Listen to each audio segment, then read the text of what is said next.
মনে হয় এরকম রেকর্ড খুব কম আছে, বিরল, যিনি নিজের ভোট নিজে দিতে পারেননি, পোলিং এজেন্ট দিতে পারেননি। তিনি বিডিও অফিসে নমিনেশন করে ঘর ছাড়া হয়ে আমার কাছে আমার কাঁথির বাড়ির সংলগ্ন একটি ছোট্ট আবাস রয়েছে, সেখানে তিনি ছিলেন। তিনি নির্বাচনের দিনও আসতে পারেননি, পোলিং মানে নিজের ভোট দিতে পারেননি, পোলিং এজেন্ট দিতে পারেননি, রেয়ার কেস। এবং কার্যত সিপিএম সেই সময়কালে শাসক দল ছিল, তারা বুথ দখল করে ফেলেছিল। তারপরেও আশ্চর্যজনকভাবে ভগবানের এবং সোনাচূড়া সিংহবাহিনী মায়ের অশেষ কৃপায় জনগণ আশ্চর্য দেখিয়েছিল।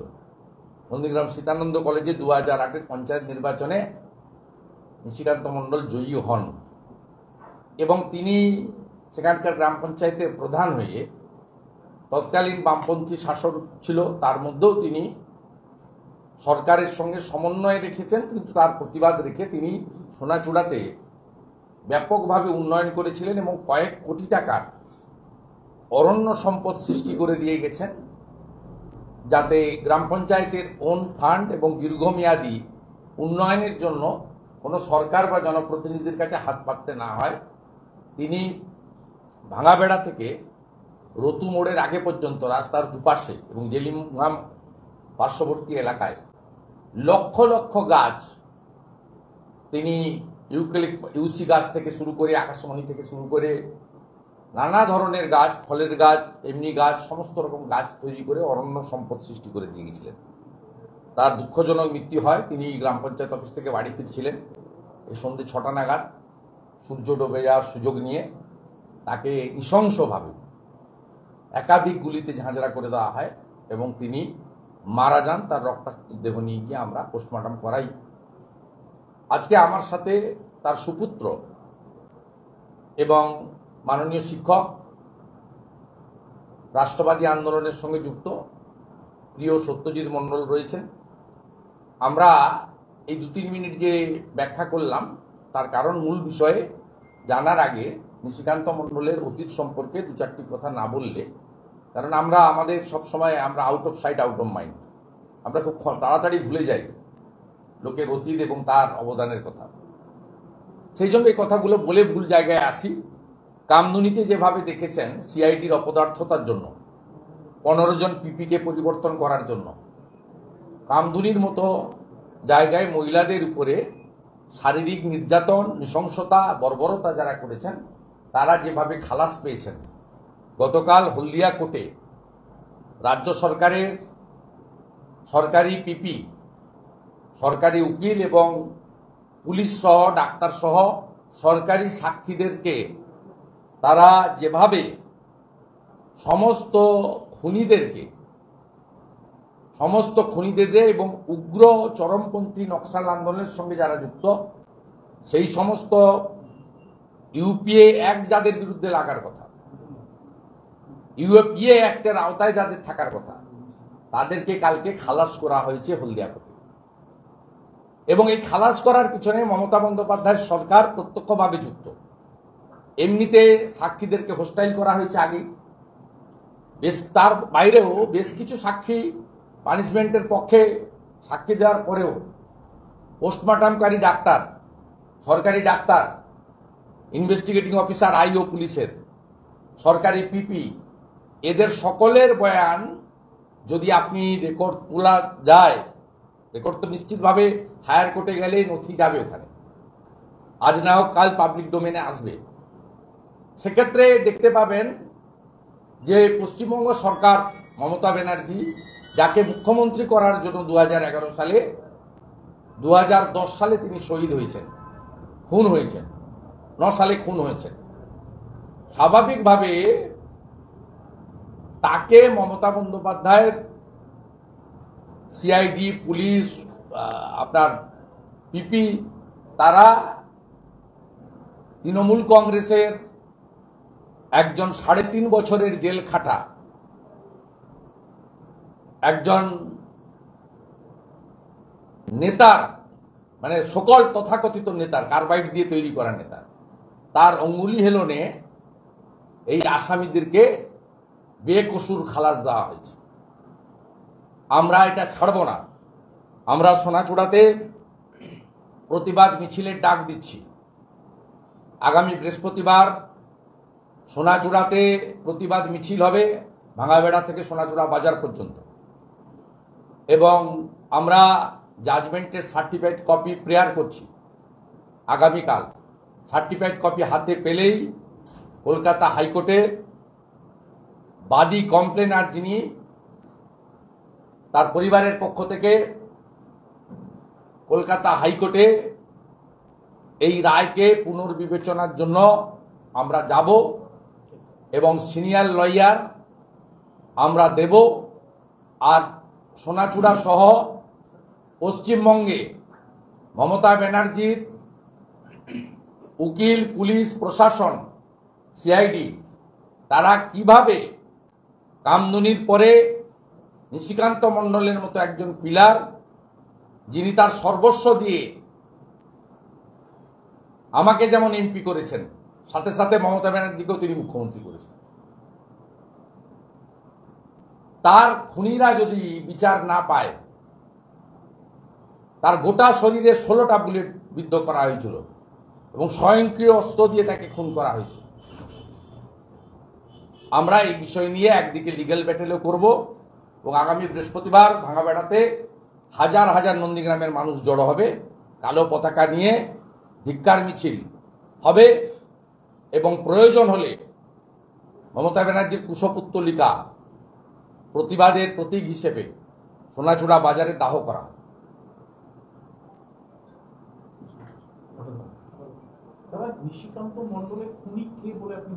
না, আমি বলবো কেন? যদি রাজ্য পুলিশ, এটা সিআইডি কেস ছিল, তারা যদি না পারে তারা হায়ার এজেন্সিকে পাঠানোর জন্য বলবে। আমরা এই জাজমেন্টকে পুনর্বিবেচনার জন্য যাব এবং আমরা বলবো কেবলমাত্র, আমি নাম করতে চাই না, যে প্রধান খুনি তিনি হলদিয়াতে থাকেন, তার সঙ্গে তৃণমূল কংগ্রেসের অন্যতম মুখপাত্র একজন 3.5 বছরের জেল খাটা, তিনি পিছন থেকে এইটা করিয়েছেন। এতে মমতা ব্যানার্জি পুলিশ মন্ত্রীর সম্মতি আছে।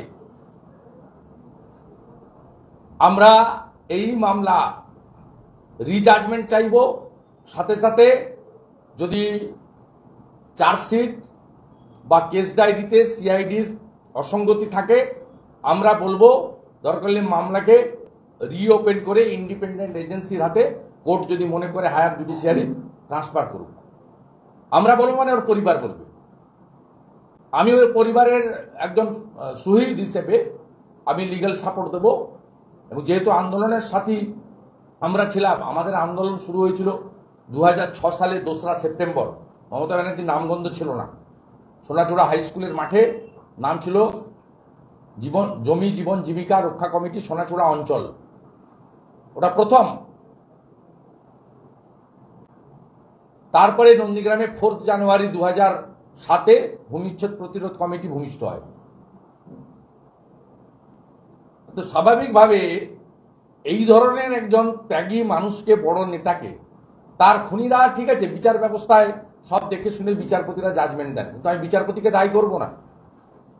যেভাবে সাক্ষীদেরকে হোস্টাইল করা হয়েছে, আর কিছু সাক্ষী উইটনেস দেওয়ার পরেও সরকারি সাক্ষী যারা, তারা এবং পিপি যেভাবে এই কেসটা হারিয়ে দেওয়ার জন্য সরকারের নির্দেশে স্পেশাল পিপি কাজ করেছেন, এবং সিআইডি, পুলিশ, আইওরা যেভাবে সেখানে গিয়ে কোর্টে দাঁড়িয়ে স্টেটমেন্ট করেছেন, চিনি না, জানি না, এরা নেই, সরাসরি তথ্য প্রমাণ নেই, এর ক্ষমার অযোগ্য অপরাধ। এটা ছেড়ে দেওয়া হবে না। হায়ার জুডিশিয়ারিতেও লড়াই হবে আর মাঠেও লড়াই হবে। আমার হয়ে গেছে। দাদা, আজকে রাজ্যের বিভিন্ন জায়গাতে মদন মিত্র থেকে শুরু করে ফিরাজ আহমেদের বাড়িতে সিবিআই তদন্ত চলছে। তৃণমূল বলছে যেহেতু অভিষেক বন্দ্যোপাধ্যায়ের ধর্ণা মঞ্চ, সেটাকে ভয় পাওয়ার জন্য সিবিআই এরকমভাবে তদন্ত চালাচ্ছে। কি তদন্ত চালাচ্ছে? মিউনিসিপাল রিক্রুটমেন্ট স্ক্যামে যেটা প্রেস রিলিজ দিয়েছে সিবিআই, তাতে তারা বলেছে municipal recruitment স্ক্যামে they are involve. আপনি বলুন, মিউনিসিপাল সার্ভিস কমিশন আর যে রিটিন পরীক্ষাগুলো নিয়ে ওএমআর নষ্ট করে মেধাকে বাদ দিয়ে টাকার বিনিময়ে এবং আত্মীয় স্বজন সব প্রাক্তন কাউন্সিলর চেয়ারম্যানদের ছেলে পেলে নাতি পুতি পা টিপে বাজার করে কুকুরকে বেড়াতে নিয়ে যায়, বাচ্চাকে স্কুলে নিয়ে যায়, চুল কাটে, দাড়ি কাটে, গা দাবায়, সবকে চাকরি দিয়ে গেছে। আর কোটি কোটি টাকার চাকরি বেঁচেছে। তো অয়নশীল সব পর্দা তার কাছ থেকে পেয়েছে। তারপরে কলকাতা হাইকোর্ট এর জন্য ফ্রেশ এফআইআর করতে সিবিআইকে ডাইরেকশন দেয়, পরে ইডিকেও ট্যাগ করে। এর বিরুদ্ধে তৃণমূল কংগ্রেস সরকার জনগণের ট্যাক্সের টাকায় কোটি কোটি টাকা খরচ করে সুপ্রিম কোর্টে গেছিল এই ইনভেস্টিগেশন আটকানোর জন্য। সুপ্রিম কোর্ট এই ইনভেস্টিগেশন আটকায়নি। সুপ্রিম কোর্ট কলকাতা হাইকোর্টের অর্ডারকে অ্যালাউ করেছে। এখানে বিজেপি সেন্ট্রাল গভর্নমেন্টের কোনো রোল নেই। অয়নশীলের বাড়িতে না টিচার রিক্রুটমেন্টের যখন তল্লাশিতে ওই কাগজ না পাবে, আর যদি কোর্ট না বলতো, হাইকোর্ট বা সুপ্রিম কোর্ট স্টে লাগাতো, তাহলে সিবিআই কিছুই করতো না। ন্যাচারালি যা হচ্ছে due to the interference of the higher judiciary এটা হচ্ছে।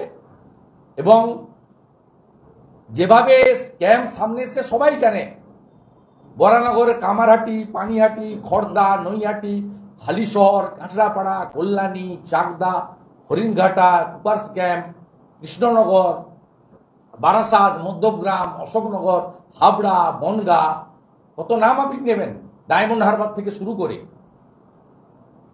প্রত্যেকটা মিউনিসিপ্যালিটিতে, বারুইপুর, সোনারপুর থেকে শুরু করে কলকাতা লাগোয়া এই নদিয়া, সাউথ চব্বিশ পরগনা, হুগলি এবং নর্থ চব্বিশ পরগনার এই সব মিউনিসিপ্যালিটিতে অ্যাপ্রক্স প্রায় 60-70টা মিউনিসিপ্যালিটিতে ম্যাসিভ স্ক্যাম হয়েছে রিক্রুটমেন্টে।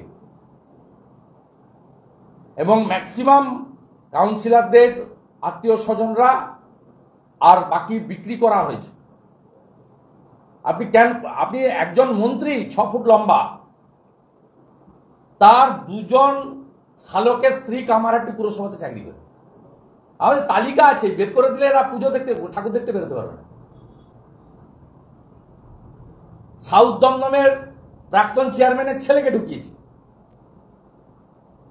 হালিশহর, কাঁচড়াপাড়া, নৈহাটিতে আরেকটা চোর মন্ত্রী, ওখানে কি করেছে সব তথ্য আমার কাছে আছে। আমি সিবিআই কে বলবো, এদেরকে এরকম তল্লাশি করে কিছু হবে না। It's part of investigation. আপনারা প্রথম নোটিশ করেন, সবাই জানে। আপনারা পশ্চিমবঙ্গ পুলিশের মতো দুমদাম করে ধরেন আর পরে সব কোর্টে গিয়ে হারেন, তা নয়। সিবিআই প্রথমে তারা সবাইকে ডাকে, আত্মপক্ষ সমর্থনের সুযোগ দেয়। সেকেন্ড থিং হচ্ছে তারা সার্চ করে। থার্ড হচ্ছে ইফ নেসেসারি যাদের বিরুদ্ধে এভিডেন্স থাকে তাদেরকে তারা আন্ডার কাস্টডি ইন্টারোগেশন করে এবং পরে জেসি হয়। আমি বলবো যে তল্লাশি অনেক হয়ে গেল। এই কারা চোর সবাই জানে, কারা চাকরি বেঁচেছে, বাড়ির লোকদের চাকরি দিয়েছে জানে। তৃণমূলের আত্মীয় স্বজনকে, যারা মিউনিসিপ্যাল সার্ভিস কমিশনকে ফিরহাদ হাকিম ভাইপোর আশীর্বাদ নিয়ে যাদের চাকরি দিয়েছে, এদের সবাইকে একসঙ্গে ভিতরে ঢুকিয়ে দিন এবং কাস্টডি ইন্টারোগেশন ছাড়া এই চোরেরা কখনো স্বীকার করবে না। তাহলে চোরেদের রানী মমতা ব্যানার্জি এবং তার পুলিশের আশীর্বাদ আছে। দাদা, উত্তরবঙ্গ উন্নয়ন মন্ত্রী হচ্ছে আপনার উদয়ন গুহর বৌমা আপনার নামে অভিযোগ দায়ের করেছে। কেননা কয়েকদিন আগে অভিষেক বন্দ্যোপাধ্যায় আপনার নাম্বার দিয়ে সোশ্যাল মিডিয়াতে বলেছিল অভিযোগ জানানোর জন্য। সেই পরিপ্রেক্ষিতে নাকি আমার নাম্বার তো অনেক আগেই দিয়েছে। আমার নাম্বার তো নতুন নয়, সুকান্ত বাবুর নাম্বার। আপনি নাকি তার নাম্বারটাকে দিয়েছেন উদয়ন গুহর বৌমা, এবং সেক্ষেত্রে সেই জন্য আপনার বিরুদ্ধে ফুলবাগান থানাতে অভিযোগ দায়ের করেছে উদয়ন গুহর বৌমা। আমার কাছে তো নাম্বার আছে, আমার কাছে তো উনার নাম্বার থেকে মেসেজ এসেছে, উনার নাম্বার থেকে মেসেজ এসেছে, আমি নাম্বার ব্লক করেছি। কাল থেকে আজ পর্যন্ত আমি তো মাত্র 12টা না 14টা নাম্বার দিয়েছি, 250-300 নাম্বার এসেছে। আমি কালকে ছবি প্রকাশ করব।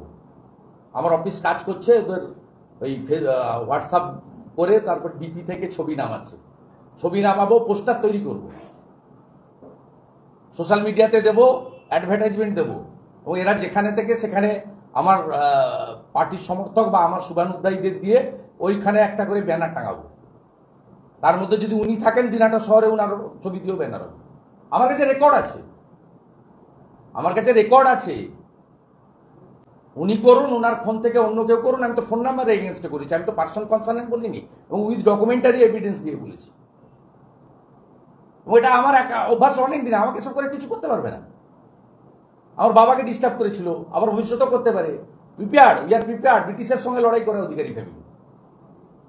মমতা ব্যানার্জি 14 পুরুষের কেউ স্বাধীনতার সংগ্রামী নয়। আমার ঘরের বিপিন অধিকারী 8 বছর জেলে থাকা, মেদিনীপুরের লোক আমরা। তাই ব্রিটিশকে তাড়িয়ে দিয়েছি, এত ছানা পানা, 5 পয়সা 2 পয়সা পার্টি। ব্রিটিশকে খাজানো পার্টি। আমরা 47-এ স্বাধীনতা পাইনি, 42-এ সতীশ সামন্ত স্বাধীনতা দিয়েছে আমাদের 5 বছর আগে। তো এসব ধমক চমকে হবে না। আমার বাবার নামে করেছে। আজকে সকালে আমার ভাইপোর ফেসবুক পোস্ট প্রচার করছে। এই কালচার, মমতা ব্যানার্জির ভাইপোর যে কালচার, বাড়িতে গিয়ে করো, তৃণমূল বিজেপি কর্মীর বাড়িতে যাও, নিশ্চিত প্রামাণিকের বাড়িতে যাও, শুভেন্দু অধিকারীর বাড়ির গেটে যাও, শুভেন্দু অধিকারীর নাম্বার করো, তার বাবাকে বলো, তার ভাইপোর করো, সুকান্ত মজুমদারের নাম্বার প্রকাশ করো। এখন এমএলএদের করছি। আমি এমএলএদেরকে বললাম, একটাও রেসপন্স করবেন না। যত নাম্বার আসবে সব ব্লক করে দিন, আর আননোন নাম্বার ধরবেন না। অনেক সাধারণ সরল ভালো মানুষ আছে, ডক্টর অশোক লাহিড়ীর মতো লোককে উত্ত্যক্ত করছে। What is Bengal? অর্থ কমিশনের মেম্বার, ভারতবর্ষের প্রত্যেকটা লোক রেসপেক্ট করে। রাষ্ট্রপতি প্রধানমন্ত্রীর কাছে ওনাকে অ্যাপয়েন্টমেন্ট নিয়ে যেতে হয়নি, হয় না। উনি আমাদের গর্ব, ইকোনমিক্স। তাকে আমি অশোকবাবুর পিয়ে অমিত আমাকে একটু আগে বললো যে স্যারকে 20টা মতো মেসেজ করেছে, ফোন করছে, উত্তপ্ত করছে। হিজ এজ ইজ প্রায় অ্যাপ্রক্স 70। শিখা চ্যাটার্জির চোখ অপারেশন হয়েছে, ডাবগ্রাম ফুলবাড়ির এমএলএ, তাকে উত্তপ্ত করছে। গত সপ্তাহে বঙ্কিম ঘোষ টাকদার এমএলএ স্টেন বসেছে, নন স্টপ ফোন করছে, হোয়াটসঅ্যাপে মেসেজ করছে। এটা কি রবীন্দ্রনাথ ঠাকুরের বাংলা? কৃষ্টি সংস্কৃতি এই বাংলাতে কোন জায়গায় নিয়ে যাচ্ছে ভাইপো অ্যান্ড কোম্পানি? এ পলিটিক্স ছিল না। মমতা ব্যানার্জি আগে রাজনীতি করেছেন, সিপিএমও অনেক রকম অত্যাচার করেছেন, কিন্তু this type of unethical filthy hooliganism organise by this junior Kim, এত অহংকারী দাম্ভিক। আমি পরিশেষে হ্যাটসঅপ জানাবো মাননীয় গভর্নরকে। তিনি ওই চটিচাটা মমতা পুলিশ বিনীত গোয়েলকে আর মুখ্য সচিবকে বলেছেন, ইললিগ্যাল অ্যাজিটেশন রিমুভ করুন। সংগ্রামী যৌথ মঞ্চ আমাকে এক্ষুনি জানালো এরা সাউথ গেটের জন্য চেয়েছে। আমরা মুভ করবো এমএলএরা। কালকের মধ্যে ইললিগ্যাল আনঅথরাইজড অ্যাজিটেশন যদি রিমুভ না হয়, সব জায়গায় যাবো। আমি সমস্ত যারা মাতঙ্গিনী হাজরার নিচে, গান্ধী মূর্তির নিচে, শহীদ মিনারের নিচে বসে আছে, সবাইকে বলছি যে আপনি পারমিশন চেয়ে পিটিশন করুন, এবং একদিন ওয়েট করে কলকাতা হাইকোর্টে গিয়ে বলুন যে তখন বলেছিল এই বিনীত গোয়েল ট্রাফিক কনজেশন হয়ে যাবে, হিউজ ক্রাউড হয়ে যাবে। আজকে কি চলছে কলকাতার উপরে? কালকে ওয়ার্কিং ডে আছে, কি হবে? চারদিক থেকে রাস্তা বন্ধ করে গোটা যান, শুক্রবার পুরো কলকাতা বন্ধ করেছে, বৃহস্পতিবার বন্ধ করেছে। গতকাল enter main heart of the town high court চত্বর থেকে ধর্মতলা হয়ে পার্ক স্ট্রিট থেকে শুরু করে পুরো রাস্তা একদম চারিদিকে করেছে। আমি গভর্নরকে বলবো আপনি সেন্ট্রাল ফোর্স রিকুইজিশন করে পিটিয়ে তুলে দিন একটু, যদি আজকে রাতের মধ্যে না উঠে যায়। সিবিআই তদন্তের যে প্রক্রিয়া চলছিল, তাই বেরিয়ে কার্যত ক্ষোভ প্রকাশ করলেন বদিয়াকি, বললেন কি আমি কি চোর, আমি কারোর কাছ থেকে টাকা নিই, সেরকম কোনো প্রমাণ আছে? সে যারা ইনভেস্টিগেশন করে করছে বলবে। মিউনিসিপ্যাল সার্ভিস কমিশনে স্ক্যাম হবে, আর মিউনিসিপ্যালিটির উনি এই বেআইনি নিয়োগগুলোকে অনুমোদন কে দিয়েছে? ও তো ফাইলে সই আছে ওনার। প্রথম ফাইল আছে ডিএলবিতে, ডাইরেক্টর অফ লোকাল বডিজে। ডাইরেক্টর অফ লোকাল বডিজ এটাকে পাঠায় principal secretary municipal affairs department, urban development department. আমি মন্ত্রী ছিলাম, কোনো মন্ত্রীর ক্ষমতা নেই ক্যাবিনেট মিনিস্টারের সই ছাড়া। এমওএসদের অনেক সময় সই করার দরকার হয় না। সমস্ত ইচ মিউনিসিপ্যালিটির এই বেআইনি রিক্রুটমেন্টের তালিকা ফাইন্যান্সে যাওয়ার আগে দপ্তরের অনুমোদন, ডিএলবি, প্রিন্সিপাল সেক্রেটারি, ফাইনালি মিনিস্টারে আছে। অন রেকর্ড উনি এই বেআইনি নিয়োগে সই করে অ্যাপ্রুভাল দিয়েছেন। অন রেকর্ড আছেন। এবারে কি নিয়েছেন, কি নেননি, কাকে ঢুকিয়েছেন, কাকে ঢুকাননি, সে তো ইনভেস্টিগেটিং এজেন্সি হবে, সেটা আমার অত ডিটেলস জানার কোনো স্কোপ নেই। অ্যাজ এ ল মেকার, অনেক দিনকার আমি এমএলএ এমপি, তার আগে কাউন্সিলর চেয়ারম্যান, আমার ভাস্ট এক্সপিরিয়েন্স, মন্ত্রী থাকার 4 বছরের অভিজ্ঞতায় আমি বলছি, প্রত্যেকটা ফাইলে প্রিন্সিপাল সেক্রেটারি বা ডিএলপির কোনো অধিকার নেই অ্যাপ্রুভেল দেওয়ার। Without the concurrence from the senior minister, that means cabinet minister. আর ক্যাবিনেট মিনিস্টার অ্যাপ্রুভেল ছাড়া ফাইন্যান্সিয়াল, তো বেতন রাজ্য সরকার দেয়, এর কোনো যে পার্মানেন্ট এমপ্লয়ি বেতন তো পৌরসভা দেয় না। এবার নবান্নতে যে ট্রেজারি ট্রান্সফার বেতন হয়, সেই বেতন দিতে গেলে তার অনুমোদন দিতে হয় মন্ত্রীকে। অর্থাৎ আপনি জেনে বুঝে করেছেন, এবারে আপনার বলে দিতে হবে যে ভাইপোর নির্দেশে করেছি। যদি মনে করেন যে ভাইপোর নির্দেশে করিনি, তাহলে বলতে হবে মুখ্যমন্ত্রীর নির্দেশে করেছি। আপনি টাকা নেননি কিন্তু আপনি সই করেছেন, যদি আপনার কথাই সত্যি হয় তাহলে আপনাকে বলে দিতে হবে তদন্তকারী সংস্থাকে যে আমাকে ভাইপো ফোন করেছিল, আমার চাকরি চলে যাবে, মন্ত্রিত্ব চলে যাবে, সেই ভয় সই করতে হয়েছে। নইলে বলতে হবে আপনাকে মুখ্যমন্ত্রী বলেছে যে তোমাকে এটা করতে হবে।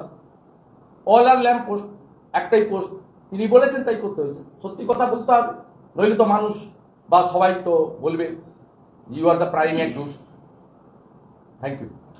দাদা একটা বলছে ফিরহাদ হাকিম আপনাকে উদ্দেশ্য করে বলছে যে তুমি যেতে পারো, আমি আমাদের আদর্শের জন্যই রয়ে গেছি। আপনি বিজেপিতে যোগ দিয়েছেন, সেটাকে নিয়ে কটাক্ষ করে বলছে ফিরহাদ হাকিম যে সিবিআই থেকে বাঁচার জন্য আপনি বিজেপিতে গেছেন।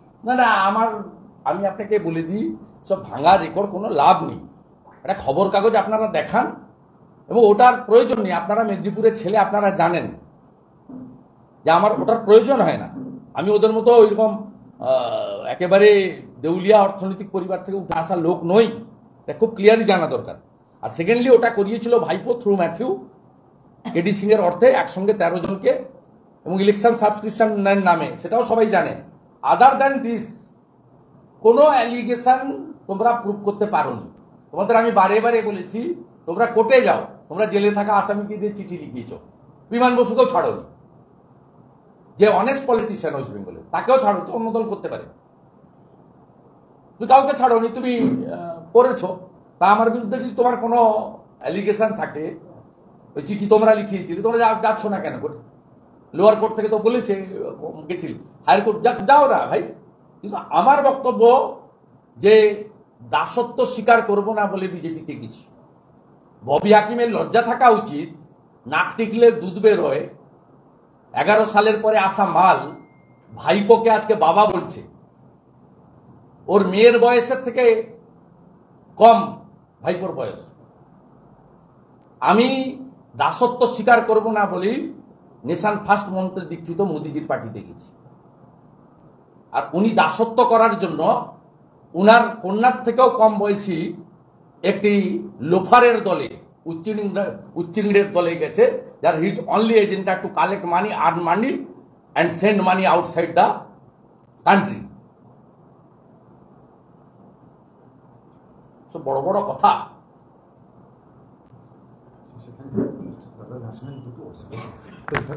আমার কোলাঘাটের